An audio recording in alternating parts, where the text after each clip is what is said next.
Paulo, servo de Cristo Jesus, chamado para ser apóstolo, separado para o Evangelho de Deus, o qual foi prometido por ele de antemão por meio dos seus profetas nas Escrituras Sagradas, acerca de seu filho, que como homem era descendente de Davi, e que mediante o Espírito de Santidade foi declarado Filho de Deus com poder, pela sua ressurreição dentre os mortos, Jesus Cristo, nosso Senhor.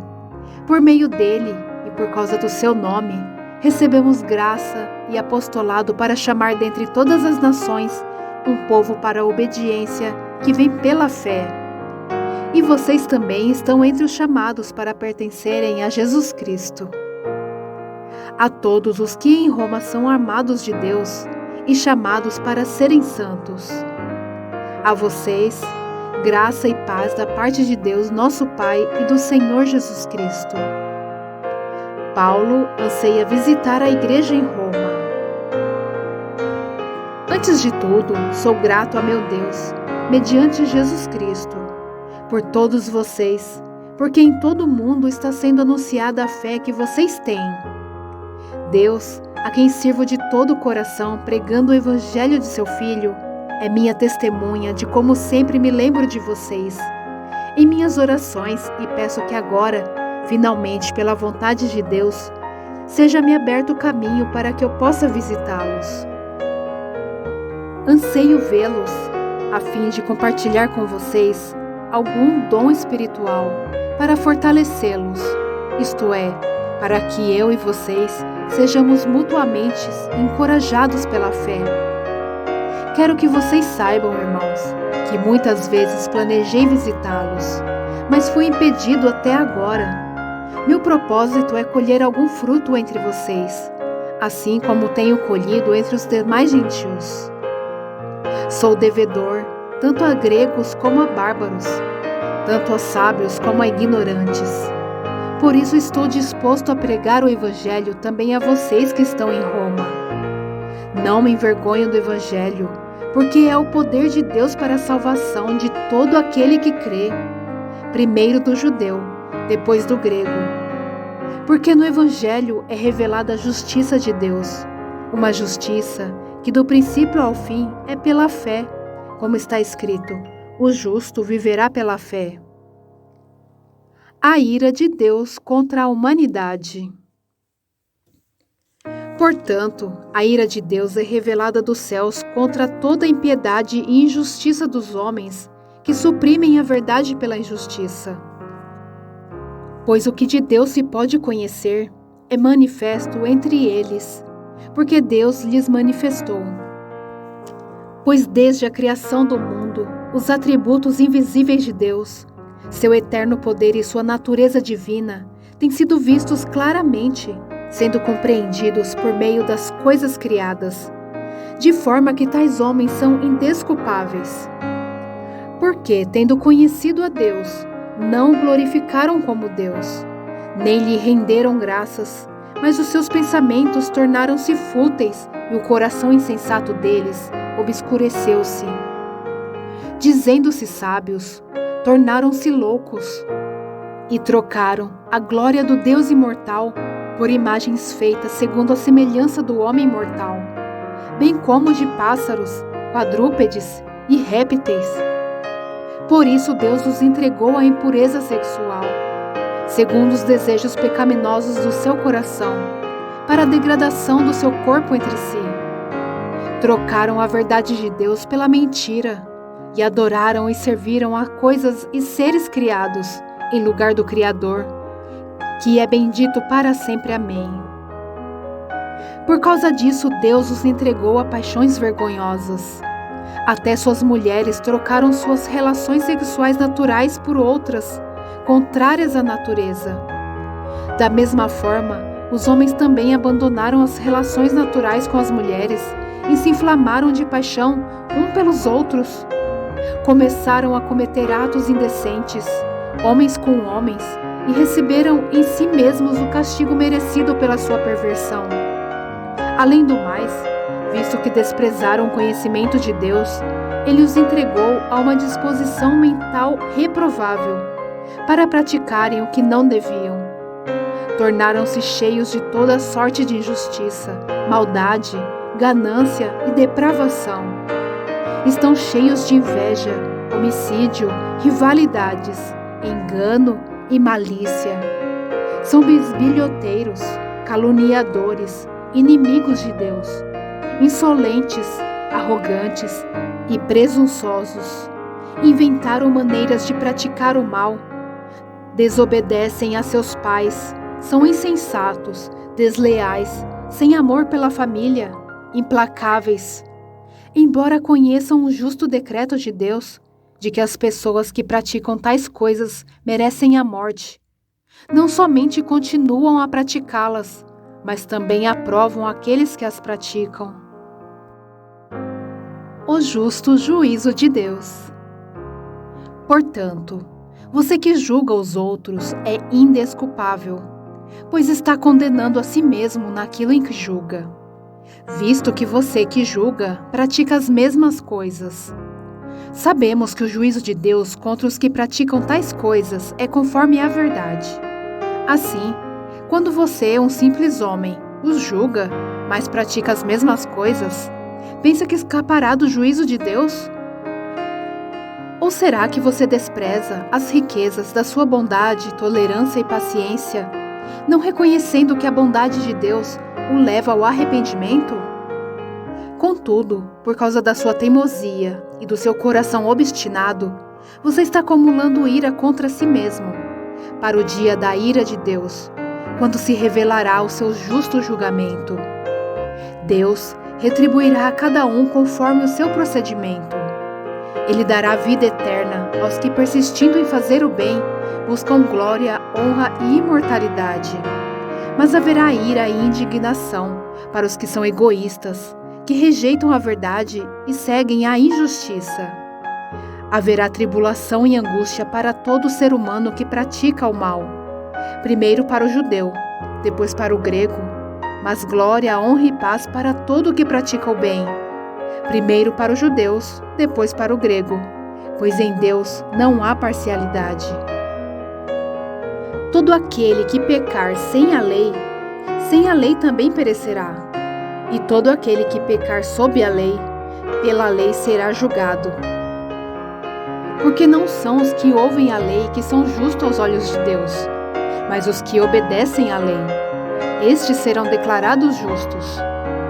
De fato, quando os gentios que não têm a lei praticam naturalmente o que ela ordena, tornam-se lei para si mesmos, embora não possuam a lei, pois mostram que as exigências da lei estão gravadas em seu coração.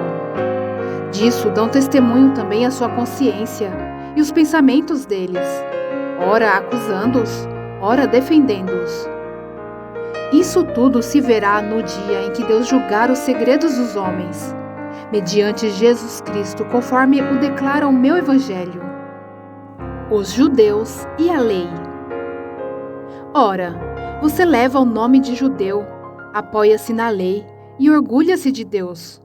Você conhece a vontade de Deus e aprova o que é superior, porque é instruído pela lei. Você está convencido de que é guia de cegos, luz para os que estão em trevas, instrutor de insensatos, mestre de crianças, porque tem na lei a expressão do conhecimento e da verdade.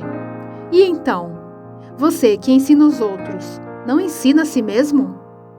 Você que prega contra o furto, furta? Você que diz que não se deve adulterar, adultera? Você que detesta ídolos, rouba-lhe os templos? Você que se orgulha da lei, desonra a Deus desobedecendo a lei? Pois como está escrito, o nome de Deus é blasfemado entre os gentios por causa de vocês. A circuncisão tem valor se você obedece à lei, mas se você desobedece à lei, a sua circuncisão já se tornou incircuncisão. Se aqueles que não são circuncidados obedecem aos preceitos da lei, não serão eles considerados circuncidados? Aquele que não é circuncidado fisicamente, mas obedece à lei, condenará você que, tendo a lei escrita e a circuncisão, é transgressor da lei. Não é judeu quem o é apenas exteriormente, nem é circuncisão a quem é meramente exterior e física. Não, judeu é quem o é interiormente, e circuncisão é a operada no coração, pelo Espírito e não pela lei escrita. Para estes o louvor não provém dos homens, mas de Deus. Que vantagem há então em ser judeu? Ou que utilidade há em circuncisão? Muita, em todos os sentidos, principalmente porque aos judeus foram confiadas as palavras de Deus. Que importa se alguns deles foram infiéis? A sua infidelidade anulará a fidelidade de Deus? De maneira nenhuma. Seja Deus verdadeiro e todo homem mentiroso, como está escrito, para que sejas justificado nas tuas palavras e prevaleças quando fores julgado. Mas, se a nossa injustiça ressalta de maneira ainda mais clara a justiça de Deus, que diremos? Que Deus é injusto por aplicar a sua ira? Estou usando um argumento humano. Claro que não. Se fosse assim, como Deus iria julgar o mundo? Alguém pode alegar ainda: se a minha mentira ressaltar a veracidade de Deus, aumentando assim a sua glória, por que sou condenado como pecador? Por que não dizer, como alguns caluniosamente afirmam, que dizemos: façamos o mal, para que nos venha o bem? A condenação dos tais é merecida. Ninguém é justo. Que concluiremos então? Estamos em posição de vantagem? Não. Já demonstramos que tanto os judeus quanto os gentios estão debaixo do pecado, como está escrito: não há nenhum justo, nenhum sequer. Não há ninguém que entenda, ninguém que busque a Deus. Todos se desviaram, tornaram-se juntamente inúteis. Não há ninguém que faça o bem. Não há nenhum sequer. Suas gargantas são um túmulo aberto. Com suas línguas enganam. Veneno de serpentes está em seus lábios. Suas bocas estão cheias de maldição e amargura. Seus pés são ágeis para derramar sangue. Ruína e desgraça marcam os seus caminhos, e não conhecem o caminho da paz. Aos seus olhos é inútil temer a Deus. Sabemos que tudo o que a lei diz, o diz àqueles que estão debaixo dela, para que toda a boca se cale e todo mundo esteja sob o juízo de Deus. Portanto, ninguém será declarado justo diante dele baseando-se na obediência à lei, pois é mediante a lei que nos tornamos plenamente conscientes do pecado. A justiça por meio da fé. Mas agora se manifestou uma justiça que provém de Deus, independente da lei, da qual testemunham a lei e os profetas. Justiça de Deus mediante a fé em Jesus Cristo, para todos os que creem.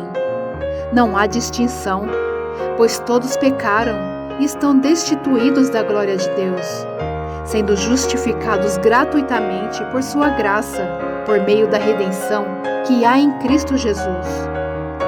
Deus o ofereceu como sacrifício para propiciação, mediante a fé, pelo seu sangue, demonstrando a sua justiça.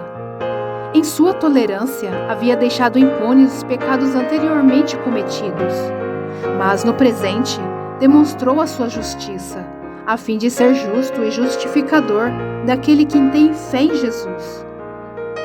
Onde está, então, o motivo de vanglória? É excluído. Baseado em que princípio? No da obediência à lei? Não, mas no princípio da fé. Pois sustentamos que o homem é justificado pela fé, independente da obediência à lei. Deus é Deus apenas dos judeus? Ele não é também o Deus dos gentios? Sim, dos gentios também. Visto que existe um só Deus, que pela fé justificará os circuncisos e os incircuncisos, anulamos então a lei pela fé? De maneira nenhuma. Ao contrário, confirmamos a lei. Abraão foi justificado pela fé. Portanto, que diremos do nosso antepassado Abraão? Se de fato Abraão fosse justificado pelas obras, ele tem do que se gloriar, mas não diante de Deus. Que diz a Escritura? Abraão creu em Deus, e isso lhe foi creditado como justiça. Ora, o salário do homem que trabalha não é considerado como favor, mas como dívida. Todavia, aquele que não trabalha, mas confia em Deus, que justifica o ímpio, sua fé lhe é creditada como justiça. Davi diz a mesma coisa quando fala da felicidade do homem a quem Deus credita justiça independente de obras. Como são felizes aqueles que têm suas transgressões perdoadas, cujos pecados são apagados. Como é feliz aquele a quem o Senhor não atribui culpa. Destina-se esta felicidade apenas aos circuncisos ou também aos incircuncisos? Já dissemos que no caso de Abraão, a fé lhe foi creditada como justiça. Sob quais circunstâncias? Antes ou depois de ter sido circuncidado? Não foi depois, mas antes. Assim ele recebeu a circuncisão como sinal, como selo da justiça que ele tinha pela fé, quando ainda não fora circuncidado. Portanto, ele é o pai de todos os que creem, sem terem sido circuncidados, a fim de que a justiça fosse creditada também a eles. E é igualmente o pai dos circuncisos que não somente são circuncisos, mas também andam nos passos da fé que teve nosso pai Abraão antes de passar pela circuncisão. Não foi mediante a lei que Abraão e a sua descendência receberam a promessa de que ele seria herdeiro do mundo, mas mediante a justiça que vem da fé. Pois, se os que vivem pela lei são herdeiros, a fé não tem valor e a promessa é inútil. Porque a lei produz a ira, e onde não há lei, não há transgressão.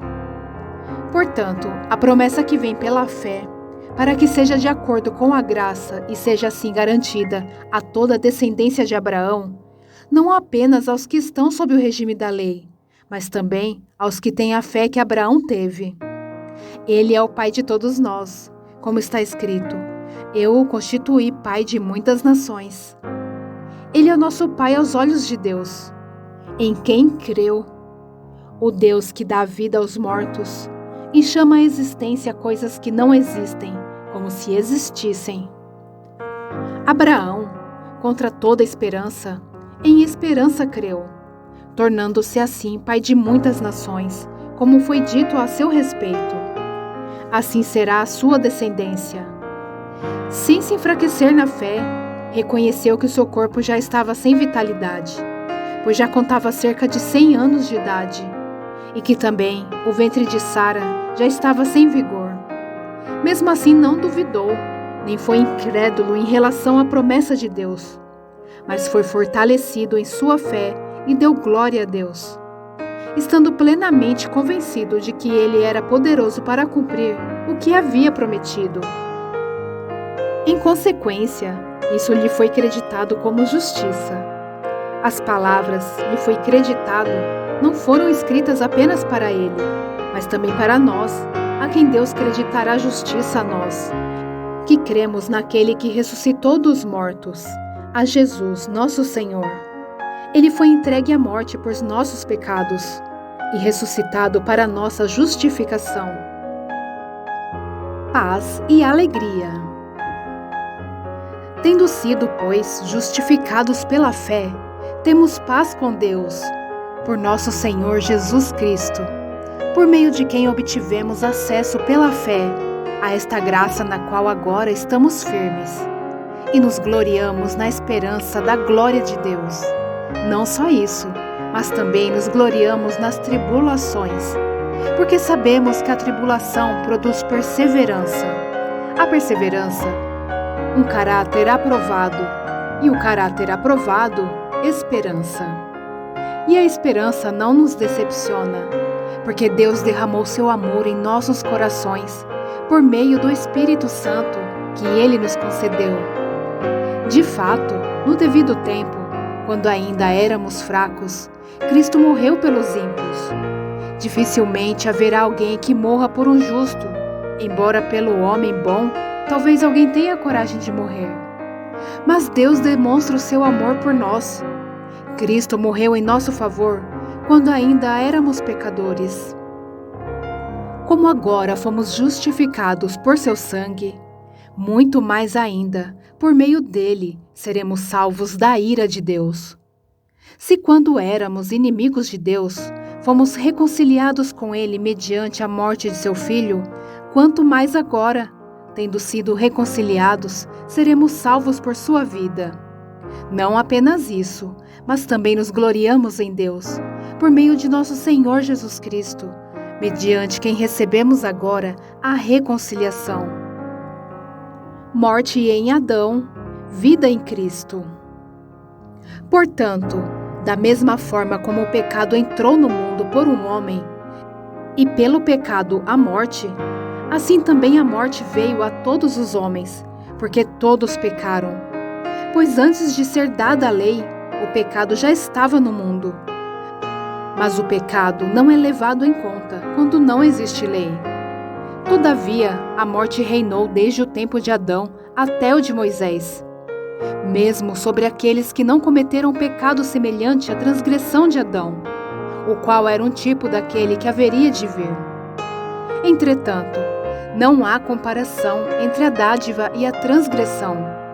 De fato, muitos morreram por causa da transgressão de um só homem, mas a graça de Deus, isto é, a dádiva pela graça de um só, Jesus Cristo, transbordou ainda mais para muitos. Não se pode comparar a dádiva de Deus com a consequência do pecado de um só homem. Por um pecado veio o julgamento que trouxe condenação, mas a dádiva decorreu de muitas transgressões e trouxe justificação. Se pela transgressão de um só a morte reinou por meio dele, muito mais aqueles que recebem de Deus a imensa provisão da graça e a dádiva da justiça reinarão em vida por meio de um único homem, Jesus Cristo. Consequentemente, assim como uma só transgressão resultou na condenação de todos os homens, assim também um só ato de justiça resultou na justificação, que traz a vida a todos os homens.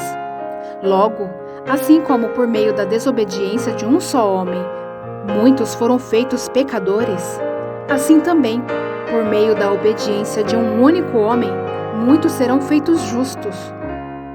A lei foi introduzida para que a transgressão fosse ressaltada, mas onde aumentou o pecado, transbordou a graça, a fim de que assim, como o pecado reinou na morte, também a graça reine pela justiça para conceder vida eterna, mediante Jesus Cristo, nosso Senhor. Mortos para o pecado, vivos em Cristo. Que diremos então?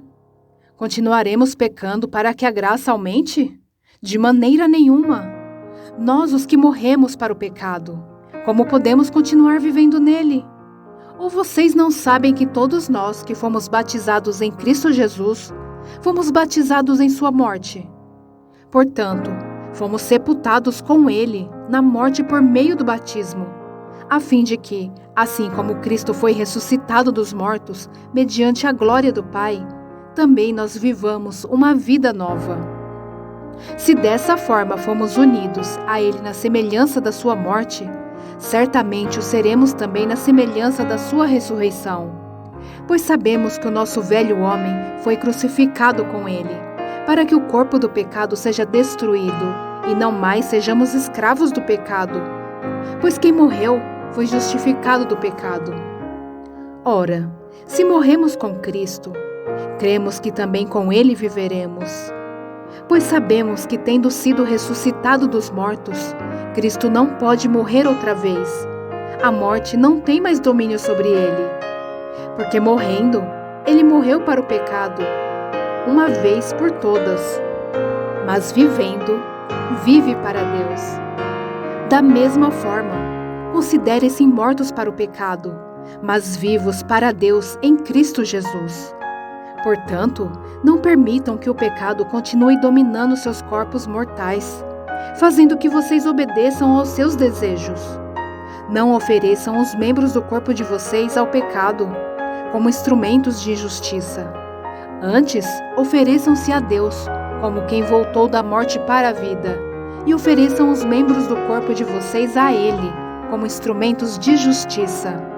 Pois o pecado não os dominará, porque vocês não estão debaixo da lei, mas debaixo da graça.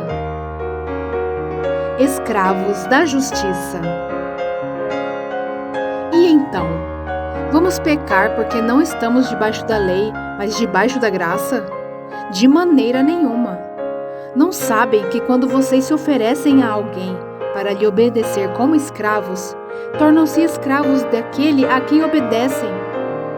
Escravos do pecado que leva à morte, ou da obediência que leva à justiça?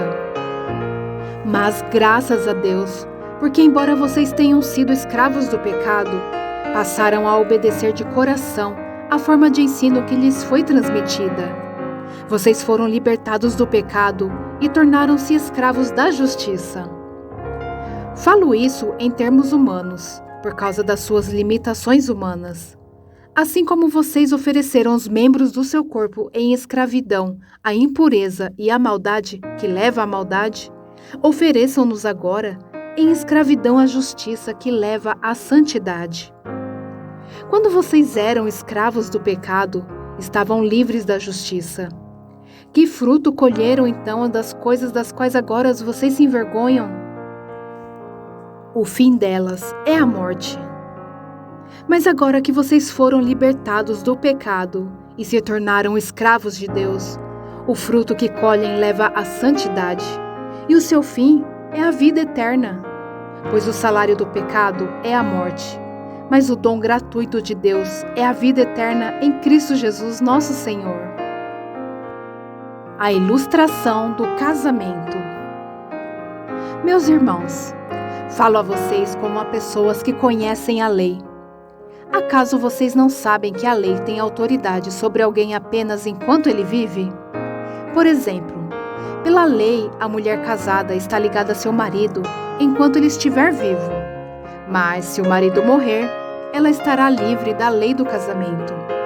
Por isso, se ela se casar com outro homem enquanto seu marido ainda estiver vivo, será considerada adúltera. Mas se o marido morrer, ela estará livre daquela lei. E mesmo que venha se casar com um outro homem, não será adúltera. Assim, meus irmãos, vocês também morreram para a lei, por meio do corpo de Cristo, para pertencerem a outro, aquele que ressuscitou dos mortos, a fim de que venhamos a dar fruto para Deus. Pois quando éramos controlados pela carne, as paixões pecaminosas, despertadas pela lei, atuavam em nosso corpo, de forma que dávamos fruto para a morte. Mas agora, morrendo para aquilo que antes nos prendia, fomos libertados da lei, para que sirvamos conforme o novo modo do Espírito, e não segundo a velha forma da lei escrita. A luta contra o pecado. Que diremos então? A lei é o pecado? De maneira nenhuma. De fato, eu não saberia o que é pecado, a não ser por meio da lei. Pois, na realidade, eu não saberia o que é cobiça, se a lei não dissesse, não cobiçarás. Mas o pecado, aproveitando a oportunidade dada pelo mandamento, produziu em mim todo tipo de desejo cobiçoso. Pois sem a lei, o pecado está morto. Antes, eu vivia sem a lei, mas quando o mandamento veio, o pecado reviveu e eu morri. Descobri que o próprio mandamento, destinado a produzir vida, na verdade produziu morte. Pois o pecado, aproveitando a oportunidade dada pelo mandamento, enganou-me e por meio do mandamento me matou. De fato, a lei é santa e o mandamento é santo, justo e bom. E então, o que é bom se tornou em morte para mim? De maneira nenhuma, mas para que o pecado se mostrasse como pecado, ele produziu morte em mim por meio do que era bom, de modo que por meio do mandamento ele se mostrasse extremamente pecaminoso. Sabemos que a lei é espiritual, Eu, contudo, não o sou, pois fui vendido como escravo ao pecado. Não entendo o que faço, pois não faço o que desejo, mas o que odeio. E se faço o que não desejo, admito que a lei é boa. Neste caso, não sou mais eu quem o faz, mas o pecado que habita em mim. Sei que nada de bom habita em mim, isto é, em minha carne, porque tenho o desejo de fazer o que é bom, mas não consigo realizá-lo. Pois o que faço não é o bem que desejo, mas o mal que não quero fazer. Esse eu continuo fazendo. Ora, se faço o que não quero, já não sou eu quem o faz, mas o pecado que habita em mim. Assim, encontro esta lei que atua em mim. Quando quero fazer o bem, o mal está junto a mim. No íntimo do meu ser tenho prazer na lei de Deus, mas vejo outra lei atuando nos membros do meu corpo, guerreando contra a lei da minha mente, tornando-me prisioneiro da lei do pecado que atua em meus membros. Miserável homem que eu sou, quem me libertará do corpo sujeito a esta morte? Graças a Deus por Jesus Cristo, nosso Senhor, de modo que com a mente eu próprio sou escravo da lei de Deus, mas com a carne da lei do pecado. A vida pelo Espírito. Portanto, agora já não há condenação para os que estão em Cristo Jesus. Porque por meio de Cristo Jesus, a lei do Espírito de vida me libertou da lei do pecado e da morte.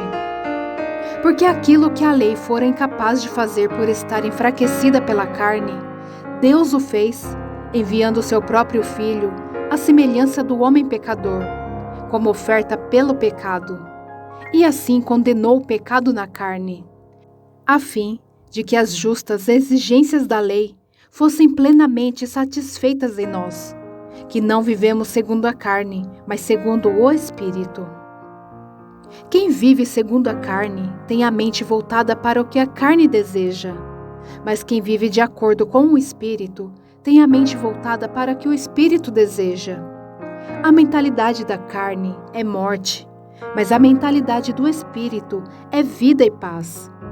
A mentalidade da carne é inimiga de Deus, porque não se submete à lei de Deus, nem pode fazê-lo. Quem é dominado pela carne não pode agradar a Deus. Entretanto, vocês não estão sob o domínio da carne, mas do Espírito, se de fato o Espírito de Deus habita em vocês. E se alguém não tem o Espírito de Cristo, não pertencem a Cristo. Mas se Cristo está em vocês, o corpo está morto por causa do pecado, mas o Espírito está vivo por causa da justiça. E se o Espírito daquele que ressuscitou Jesus dentre os mortos habita em vocês, aquele que ressuscitou a Cristo dentre os mortos também dará a vida a seus corpos mortais, por meio do seu Espírito que habita em vocês. Portanto, irmãos, estamos em dívida, não para com a carne, para vivermos sujeitos a ela. Pois se vocês viverem de acordo com a carne, morrerão. Mas se pelo Espírito fizerem morrer os atos do corpo, viverão. Porque todos os que são guiados pelo Espírito de Deus são filhos de Deus. Pois vocês não recebem um espírito que os escravize para novamente temerem, mas recebem o Espírito que os torna filhos por adoção, por meio da qual clamamos: Abba, Pai. O próprio Espírito testemunha ao nosso espírito que somos filhos de Deus. Se somos filhos, então somos herdeiros, herdeiros de Deus e co-herdeiros com Cristo. Se de fato participamos dos seus sofrimentos, para que também participemos da sua glória. A glória futura. Considero que os nossos sofrimentos atuais não podem ser comparados com a glória que em nós será revelada. A natureza criada aguarda, com grande expectativa, que os filhos de Deus sejam revelados, pois ela foi submetida à inutilidade, não pela sua própria escolha, mas por causa da vontade daquele que a sujeitou, na esperança de que a própria natureza criada será libertada da escravidão da decadência em que se encontra, recebendo a gloriosa liberdade dos filhos de Deus. Sabemos que toda a natureza criada geme até agora, como em dores de parto. E não só isso, mas nós mesmos, que temos os primeiros frutos do Espírito, gememos interiormente, esperando ansiosamente nossa adoção como filhos, a redenção do nosso corpo. Pois nessa esperança somos salvos. Mas a esperança que se vê não é esperança. Quem espera por aquilo que está vendo?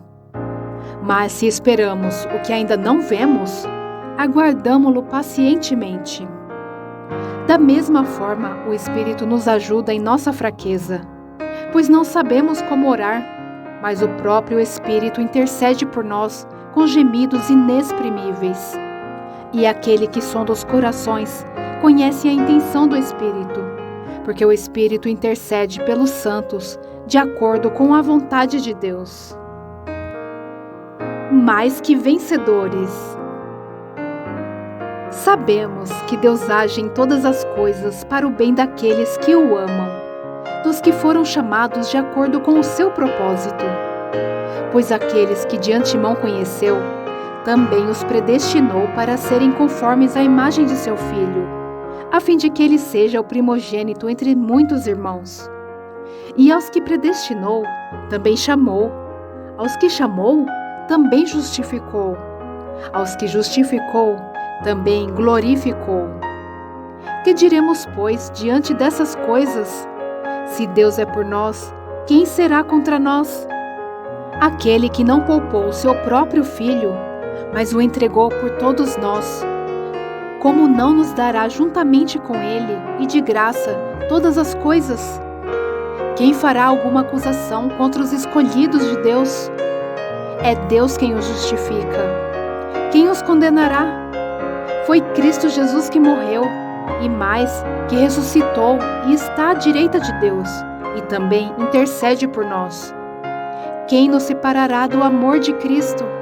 Será tribulação, ou angústia, ou perseguição, ou fome, ou nudez, ou perigo, ou espada? Como está escrito: por amor de ti, enfrentamos a morte todos os dias. Somos considerados como ovelhas destinadas ao matadouro. Mas em todas estas coisas somos mais que vencedores, por meio daquele que nos amou. Pois estou convencido de que nem morte, nem vida, nem anjos, nem demônios, nem o presente, nem o futuro, nem quaisquer poderes, nem altura, nem profundidade, nem qualquer outra coisa da criação será capaz de nos separar do amor de Deus, que está em Cristo Jesus, nosso Senhor. A soberania de Deus. Digo a verdade em Cristo, não minto. Minha consciência o confirma no Espírito Santo. Tenho grande tristeza e constante angústia em meu coração, pois eu até desejaria ser amaldiçoado e separado de Cristo por amor de meus irmãos, os de minha raça, o povo de Israel. Deles é a adoção de filhos. Deles é a glória divina, as alianças, a concessão da lei, a adoração no templo e as promessas. Deles são os patriarcas, e a partir deles se traça a linhagem humana de Cristo, que é Deus acima de todos, bendito para sempre. Amém.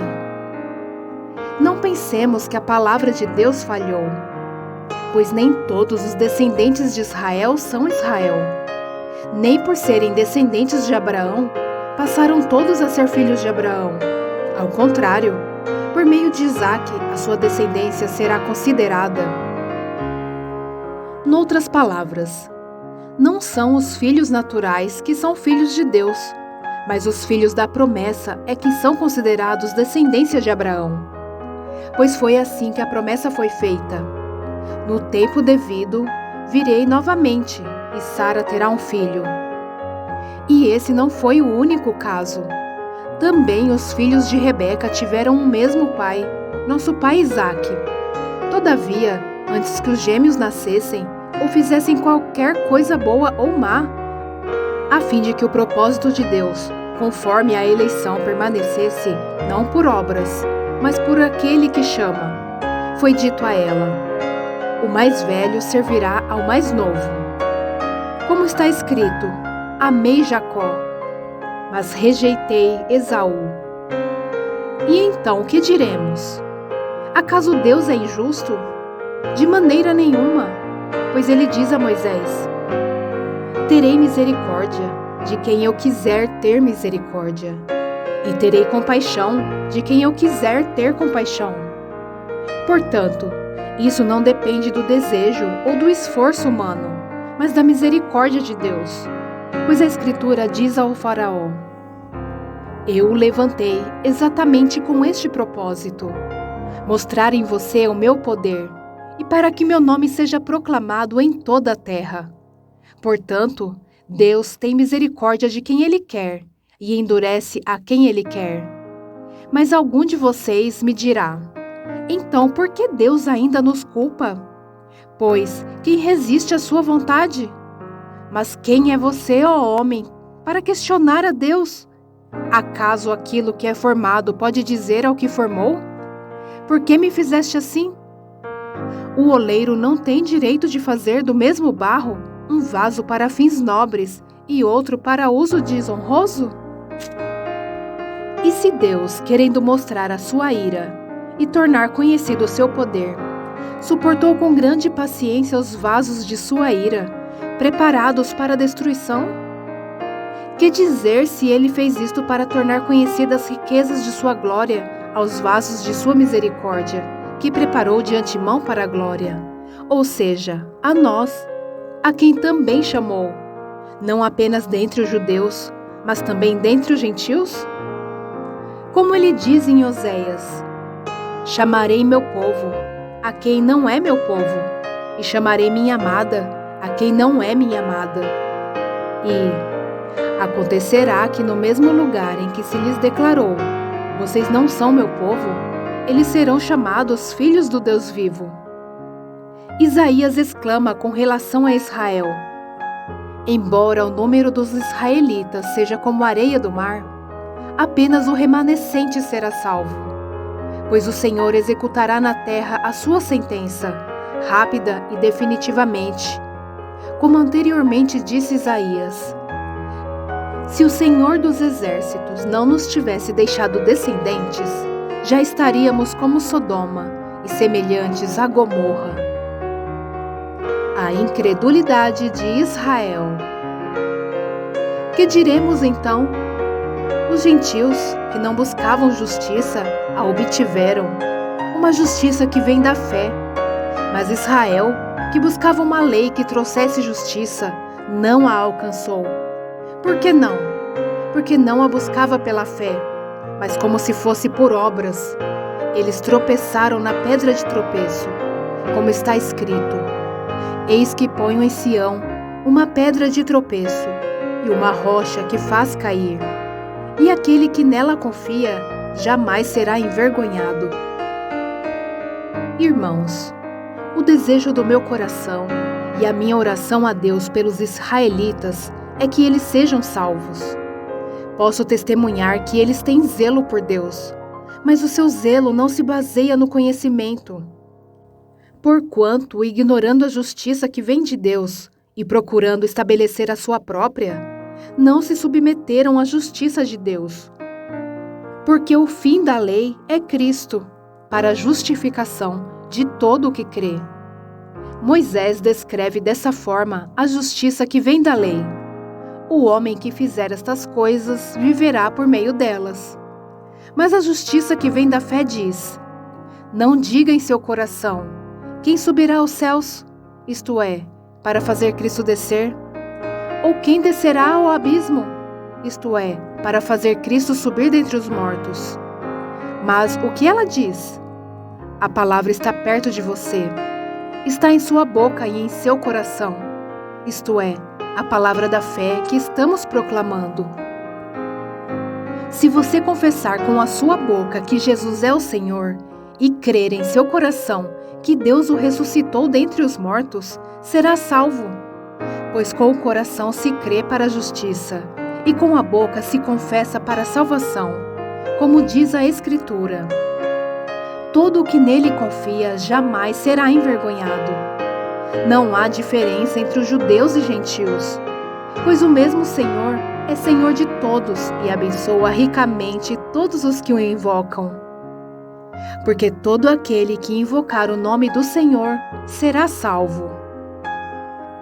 Como, pois, invocarão aquele em quem não creram? E como crerão naquele quem não ouviram falar? E como ouvirão, se não houver quem pregue? E como pregarão, se não forem enviados? Como está escrito, como são belos pés dos que anunciam boas novas. No entanto, nem todos os israelitas aceitaram as boas novas. Pois Isaías diz: Senhor, quem creu em nossa mensagem? Consequentemente, a fé vem se ouvir a mensagem, e a mensagem é ouvida mediante a palavra de Cristo. Mas eu pergunto, eles não ouviram? Claro que sim. A sua voz ressoou por toda a terra, e as suas palavras até os confins do mundo. Novamente pergunto, será que Israel não entendeu? Em primeiro lugar, Moisés disse: farei que tenham ciúmes de quem não é meu povo. Eu os provocarei a ira por meio de um povo sem entendimento. E Isaías diz ousadamente: fui achado por aqueles que não me procuravam. Revelei-me àqueles que não perguntavam por mim. Mas a respeito de Israel ele diz: o tempo todo estendi as mãos a um povo desobediente e rebelde. O remanescente de Israel. Pergunto, pois, acaso Deus rejeitou o seu povo? De maneira nenhuma. Eu mesmo sou israelita, descendente de Abraão, da tribo de Benjamim. Deus não rejeitou o seu povo, o qual de antemão conheceu. Ou vocês não sabem como Elias clamou a Deus contra Israel, conforme diz a Escritura? Senhor, mataram os teus profetas e derrubaram os teus altares. Sou o único que sobrou, e agora estão procurando matar-me. E qual foi a resposta divina? Reservei para mim 7.000 homens, que não dobraram os joelhos diante de Baal. Assim, hoje também há um remanescente escolhido pela graça. E se é pela graça, já não é mais pelas obras. Se fosse, a graça já não seria graça. Que dizer então? Israel não conseguiu aquilo que tanto buscava, mas os eleitos o obtiveram. Os demais foram endurecidos, como está escrito. Deus lhe deu um espírito de atordoamento, olhos para não ver e ouvidos para não ouvir, até o dia de hoje. E Davi diz: que a mesa deles se transforme em laço e armadilha, pedra de tropeço e retribuição para eles. Escureçam-se os seus olhos, para que não consigam ver, e suas costas fiquem encurvadas para sempre. Os ramos enxertados. Novamente pergunto: acaso tropeçaram para que ficassem caídos? De maneira nenhuma. Ao contrário, por causa da transgressão deles, veio salvação para os gentios, para provocar ciúme em Israel. Mas se a transgressão deles significa riqueza para o mundo, e o seu fracasso, riqueza para os gentios, quanto mais significará a sua plenitude? Estou falando a vocês, gentios, visto que sou apóstolo para os gentios, exalto o meu ministério, na esperança de que alguma forma possa provocar ciúme em meu próprio povo e salvar alguns deles. Pois se a rejeição deles é a conciliação do mundo, o que será a sua aceitação, senão vida dentre os mortos? Se é santa a parte da massa que é oferecida como primeiros frutos, toda a massa também o é. Se a raiz é santa, os ramos também o serão. Se alguns ramos foram cortados, e você, sendo oliveira brava, foi enxertado entre os outros, e agora participa da seiva que vem da raiz da oliveira cultivada. Não se glorie contra esses ramos. Se o fizer, saiba que não é você quem sustenta a raiz, mas a raiz a você. Então você dirá: os ramos foram cortados, para que eu fosse enxertado. Está certo. Eles, porém, foram cortados devido à incredulidade, e você permanece pela fé. Não se orgulhe, mas tema, pois se Deus não poupou os ramos naturais, também não poupará você. Portanto, considere a bondade e severidade de Deus. Severidade para com aqueles que caíram, mas bondade para com você, desde que permaneça na bondade dele. De outra forma, você também será cortado. E quanto a eles, se não continuarem na incredulidade, serão enxertados, pois Deus é capaz de enxertá-los outra vez. Afinal de contas, se você foi cortado de uma oliveira brava por natureza e de maneira antinatural foi enxertado numa oliveira cultivada, quanto mais serão enxertados os ramos naturais em sua própria oliveira? Todo Israel será salvo. Irmãos, não quero que ignorem este ministério, para que não se tornem presunçosos. Israel experimentou um endurecimento em parte, até que chegue a plenitude dos gentios. E assim, todo Israel será salvo, como está escrito: virá de Sião o Redentor, que desviará de Jacó a impiedade. E esta é a minha aliança com eles, quando eu remover os seus pecados. Quanto ao Evangelho, eles são inimigos por causa de vocês, mas quanto à eleição, são amados por causa dos patriarcas. Pois os dons e o chamado de Deus são irrevogáveis. Assim como vocês, que antes eram desobedientes a Deus, mas agora receberam misericórdia, graças à desobediência deles. Assim também, agora eles se tornaram desobedientes, a fim de que também recebam agora misericórdia, graças à misericórdia de Deus para com vocês. Pois Deus colocou todos sobre a desobediência, para exercer misericórdia para com todos. Hino de louvor a Deus. Ó profundidade da riqueza, da sabedoria e do conhecimento de Deus! Quão insondáveis são os seus juízos e inescrutáveis os seus caminhos! Quem conheceu a mente do Senhor? Ou quem foi seu conselheiro? Quem primeiro lhe deu, para que ele o recompense? Pois dele, por ele e para ele são todas as coisas. A ele seja a glória para sempre. Amém. Sacrifícios vivos. Portanto, irmãos, rogo-lhes pela misericórdia de Deus, que se ofereçam em sacrifício vivo, santo e agradável a Deus. Este é o culto racional de vocês. Não se amoldem ao padrão deste mundo, mas transformem-se pela renovação da sua mente, para que sejam capazes de experimentar e comprovar a boa, agradável e perfeita vontade de Deus. Por isso, pela graça que me foi dada, digo a todos vocês: ninguém tenha de si mesmo um conceito mais elevado do que deve ter, mas ao contrário, tenha um conceito equilibrado, de acordo com a medida da fé que Deus lhe concedeu. Assim como cada um de nós tem um corpo com muitos membros, e esses membros não exercem todos a mesma função, assim também em Cristo nós, que somos muitos, formamos um corpo, e cada membro está ligado a todos os outros. Temos diferentes dons, de acordo com a graça que nos foi dada. Se alguém tem o dom de profetizar, use-o na proporção da sua fé. Se seu dom é servir, sirva. Se é ensinar, ensine. Se é dar ânimo, que assim faça. Se é contribuir, que contribua generosamente. Se é exercer liderança, que a exerça com zelo. Se é mostrar misericórdia, que o faça com alegria. O amor. O amor deve ser sincero. Odeiem o que é mal.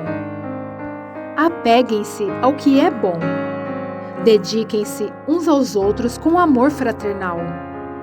Prefiram dar honras uns aos outros mais do que a si próprios. Nunca lhes falte o zelo. Sejam fervorosos no espírito. Sirvam ao Senhor. Alegrem-se na esperança. Sejam pacientes na tribulação. Perseverem na oração. Compartilhem o que vocês têm com os santos em suas necessidades. Pratiquem a hospitalidade. Abençoem aqueles que os perseguem. Abençoem e não os amaldiçoem. Alegrem-se com os que se alegram. Chorem com os que choram. Tenham uma mesma atitude uns para com os outros. Não sejam orgulhosos, mas estejam dispostos a associar-se a pessoas de posição inferior. Não sejam sábios aos seus próprios olhos. Não retribuam a ninguém mal por mal. Procurem fazer o que é correto aos olhos de todos. Façam todo o possível para viver em paz com todos. Amados, nunca procurem vingar-se, mas deixem com Deus a ira, pois está escrito: minha é a vingança, eu retribuirei, diz o Senhor. Ao contrário, se o seu inimigo tiver fome, dê-lhe de comer. Se tiver sede, dê-lhe de beber. Fazendo isso, você amontoará brasas vivas sobre a cabeça dele. Não se deixem vencer pelo mal, mas vençam o mal com o bem. Submissão às autoridades. Todos devem sujeitar-se às autoridades governamentais, pois não há autoridade que não venha de Deus. As autoridades que existem foram por Ele estabelecidas. Portanto, aquele que se rebela contra a autoridade está se colocando contra o que Deus instituiu. E aqueles que assim procedem trazem condenação sobre si mesmos.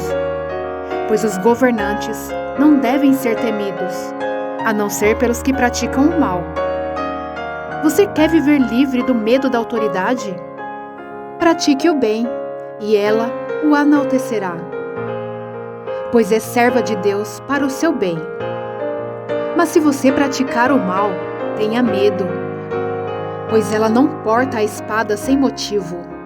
É serva de Deus, agente da justiça para punir quem pratica o mal. Portanto, é necessário que sejamos submissos às autoridades, não apenas por causa da possibilidade de uma punição, mas também por questão de consciência.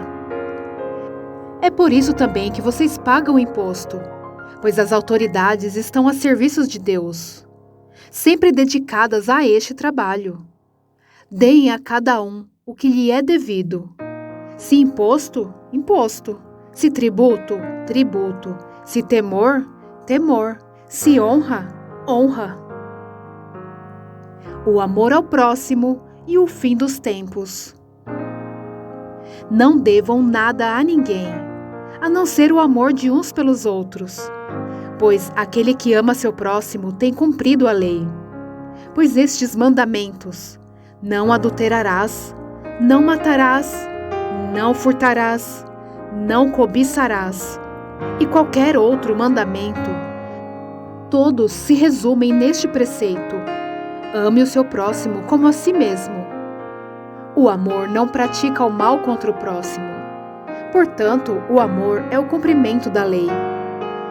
Façam isso, compreendendo o tempo em que vivemos. Chegou a hora de vocês despertarem do sono, porque agora a nossa salvação está mais próxima do que quando cremos. A noite está quase acabando, o dia logo vem.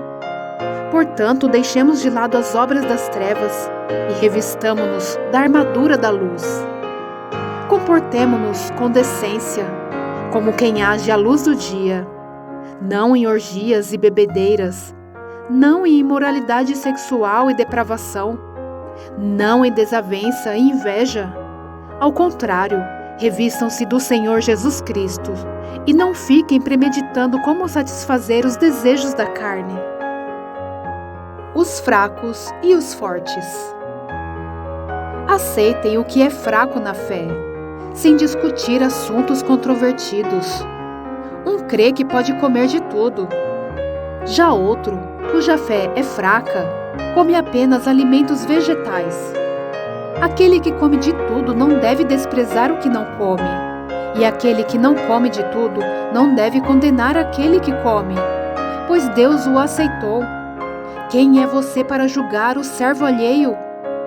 É para o seu Senhor que ele está em pé ou cai, e ficará em pé, pois o Senhor é capaz de o sustentar. Há quem considere um dia mais sagrado que outro. Há quem considere iguais todos os dias. Cada um deve estar plenamente convicto em sua própria mente. Aquele que considera um dia como especial, para o Senhor assim o faz. Aquele que come carne, come para o Senhor, pois dá graças a Deus.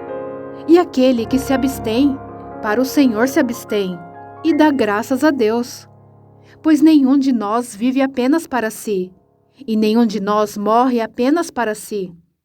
Se vivemos, vivemos para o Senhor, e se morremos, morremos para o Senhor. Assim, quer vivamos, quer morramos, pertencemos ao Senhor. Por esta razão Cristo morreu e voltou a viver, para ser o Senhor de vivos e de mortos. Portanto, você, por que julga seu irmão? E por que despreza seu irmão? Pois todos compareceremos diante do tribunal de Deus, porque está escrito: por mim mesmo jurei, diz o Senhor, diante de mim, todo joelho se dobrará, e toda língua confessará que sou Deus. Assim, cada um de nós prestará contas de si mesmo a Deus. Portanto, deixemos de julgar uns aos outros. Em vez disso, façamos o propósito de não colocar pedra de tropeço ou obstáculo no caminho do irmão. Como alguém que está no Senhor Jesus, tenho plena convicção de que nenhum alimento é por si mesmo impuro, a não ser para quem assim o considere, para ele é impuro. Se o seu irmão se entristece devido ao que você come, você já não está agindo por amor. Por causa da sua comida, não destrua seu irmão, por quem Cristo morreu. Aquilo que é bom para vocês, não se torne objeto de maledicência. Pois o reino de Deus não é comida nem bebida, mas justiça, paz e alegria no Espírito Santo. Aquele que assim serve a Cristo é agradável a Deus e aprovado pelos homens. Por isso, esforcemo-nos em promover tudo o quanto conduz à paz e à edificação mútua. Não destrua a obra de Deus por causa da comida. Todo alimento é puro, mas é errado comer qualquer coisa que faça os outros tropeçarem. É melhor não comer carne nem beber vinho, nem fazer qualquer outra coisa que leve seu irmão a cair. Assim seja qual for o seu modo de crer a respeito destas coisas, que isso permaneça entre você e Deus. Feliz é o homem que não se condena naquilo que aprova. Mas aquele que tem dúvida é condenado se comer, porque não come com fé, e tudo que não provém da fé é pecado. Nós que somos fortes, devemos suportar as fraquezas dos fracos, e não agradar a nós mesmos. Cada um de nós deve agradar ao seu próximo para o bem dele, a fim de edificá-lo. Pois também Cristo não agradou a si próprio, mas como está escrito: os insultos daqueles que te insultam caíram sobre mim. Pois tudo o que foi escrito no passado foi escrito para nos ensinar, de forma que por meio da perseverança e do bom ânimo, procedentes das Escrituras, mantenhamos a nossa esperança. O Deus que concede perseverança e ânimo, dê-lhes um espírito de unidade, segundo Cristo Jesus, para que com um só coração e uma só voz vocês glorifiquem ao Deus e Pai de nosso Senhor Jesus Cristo. Portanto, aceitem-se uns aos outros, da mesma forma que Cristo os aceitou, a fim de que vocês glorifiquem a Deus. Pois eu lhes digo que Cristo se tornou servo dos que são da circuncisão, por amor à verdade de Deus, para confirmar as promessas feitas aos patriarcas, a fim de que os gentios glorifiquem a Deus por sua misericórdia, como está escrito: Por isso eu te louvarei entre os gentios, cantarei louvores ao teu nome. E também diz: Cantem de alegria, ó gentios, com o povo dele. E mais: Louvem o Senhor, todos vocês gentios, cantem louvores a ele todos os povos. E Isaías também diz: Brotará a raiz de Jessé, aquele que se levantará para reinar sobre os gentios. Estes colocarão nele a sua esperança. Que o Deus da esperança os encha de toda alegria e paz, por sua confiança nele, para que vocês transbordem de esperança pelo poder do Espírito Santo. Paulo, ministro dos gentios. Meus irmãos, eu mesmo estou convencido de que vocês estão cheios de bondade e plenamente instruídos, sendo capazes de aconselhar-se uns aos outros. A respeito de alguns assuntos, eu lhes escrevi com toda franqueza, principalmente para fazê-los lembrar-se novamente deles, por causa da graça que Deus me deu de ser um ministro de Cristo Jesus para os gentios, com o dever sacerdotal de proclamar o Evangelho de Deus, para que os gentios se tornem uma oferta aceitável a Deus, santificados pelo Espírito Santo. Portanto, eu me glorio em Cristo Jesus, em meu serviço a Deus. Não me atrevo a falar de nada, exceto daquilo que Cristo realizou por meu intermédio, em palavra e em ação, a fim de levar os gentios a obedecerem a Deus, pelo poder de sinais e maravilhas e por meio do poder do Espírito de Deus. Assim, desde Jerusalém e arredores, até o Ilírico, proclamei plenamente o Evangelho de Cristo. Sempre fiz questão de pregar o Evangelho onde Cristo ainda não era conhecido, de forma que não estivesse edificando sobre alicerce de outro. Mas antes, como está escrito, hão de vê-lo aqueles que não tinham ouvido falar dele, e o entenderão aqueles que não o haviam escutado. É por isso que muitas vezes fui impedido de chegar até vocês. Paulo planeja visitar a igreja em Roma. Mas agora, não havendo nestas regiões nenhum lugar em que precise trabalhar, e visto que há muitos anos anseio vê-los, planejo fazê-lo quando for à Espanha. Espero visitá-los de passagem e dar-lhes a oportunidade de me ajudarem em minha viagem para lá, depois de ter desfrutado um pouco da companhia de vocês.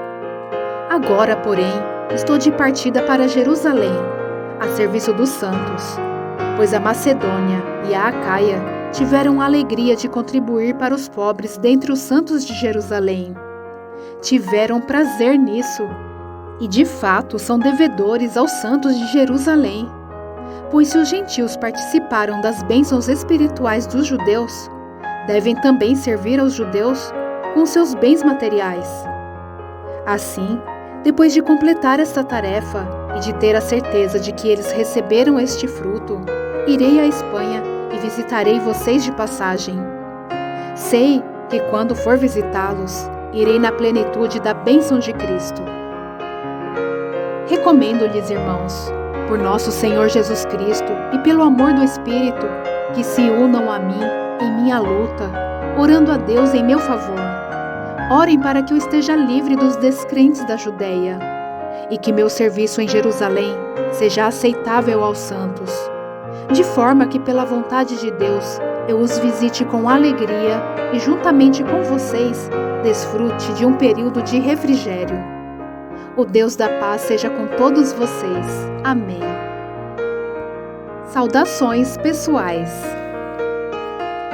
Recomendo-lhes nossa irmã Febe, serva da igreja em Cencreia. Peço que a recebam no Senhor, de maneira digna dos santos, e lhe prestem a ajuda de que venha a necessitar, pois tem sido de grande auxílio para muita gente, inclusive para mim. Saúdem Priscila e Áquila, meus colaboradores em Cristo Jesus. Arriscaram a vida por mim. Sou grato a eles, não apenas eu, mas todas as igrejas dos gentios. Saúdem também a igreja, que se reúne na casa deles. Saúdem meu amado irmão Epênito, que foi o primeiro convertido a Cristo na província da Ásia. Saúdem Maria, que trabalhou arduamente por vocês. Saúdem Andrônico e Júnias, meus parentes que estiveram na prisão comigo. São notáveis entre os apóstolos e estavam em Cristo antes de mim. Saúdem Ampliato, meu amado irmão no Senhor. Saúdem Urbano, nosso cooperador em Cristo, e meu amado irmão Estaques. Saúdem Apeles, aprovado em Cristo. Saúdem os que pertencem à casa de Aristóbulo. Saúdem Herodião, meu parente. Saúdem os da casa de Narciso, que estão no Senhor. Saúdem Trifena e Trifosa, mulheres que trabalham arduamente no Senhor. Saúdem a amada Pérside, outra que trabalhou arduamente no Senhor. Saúdem Rufo, eleito no Senhor, e sua mãe, que tem sido mãe também para mim. Saúdem Ansíscrito, Flegone, Hermes, Pátrobas, Hermas e os irmãos que estão com eles. Saúdem Filólogo, Júlia, Nereu e sua irmã, e também Olimpas e todos os santos que estão com eles. Saúdem uns aos outros com um beijo santo. Todas as igrejas de Cristo enviam-lhes saudações. Recomendo-lhes, irmãos, que tomem cuidado com aqueles que causam divisões e colocam obstáculos ao ensino que vocês têm recebido. Afastem-se deles, pois essas pessoas não estão servindo a Cristo nosso Senhor, mas a seus próprios apetites. Mediante palavras suaves e bajulação, enganam o coração dos ingênuos. Todos têm ouvido falar da obediência de vocês, por isso estou muito alegre, mas quero que sejam sábios em relação ao que é bom e sem malícia em relação ao que é mau. Em breve o Deus de paz esmagará Satanás debaixo dos pés de vocês. A graça do nosso Senhor Jesus seja com vocês. Timóteo, meu cooperador, envia-lhe saudações, bem como Lúcio, Jason e Sosípatro, meus parentes. Eu, Tércio, que redigi esta carta, saúdo vocês no Senhor. Gaio, cuja hospitalidade eu e toda a igreja desfrutamos, envia-lhe saudações. Erasto, administrador da cidade e nosso irmão, Quarto, enviamo-lhe saudações. Que a graça de nosso Senhor Jesus Cristo seja com vocês todos. Amém. Ora, aquele que tem poder para confirmá-los pelo meu evangelho e pela proclamação de Jesus Cristo, de acordo com a revelação do mistério, oculto nos tempos passados, mas agora revelado e dado a conhecer pelas escrituras proféticas, por ordem do Deus eterno, para que todas as nações venham a crer nele e obedecer-lhe. Sim, ao único Deus, sábio, que seja dada a glória para todo o sempre, por meio de Jesus Cristo. Amém.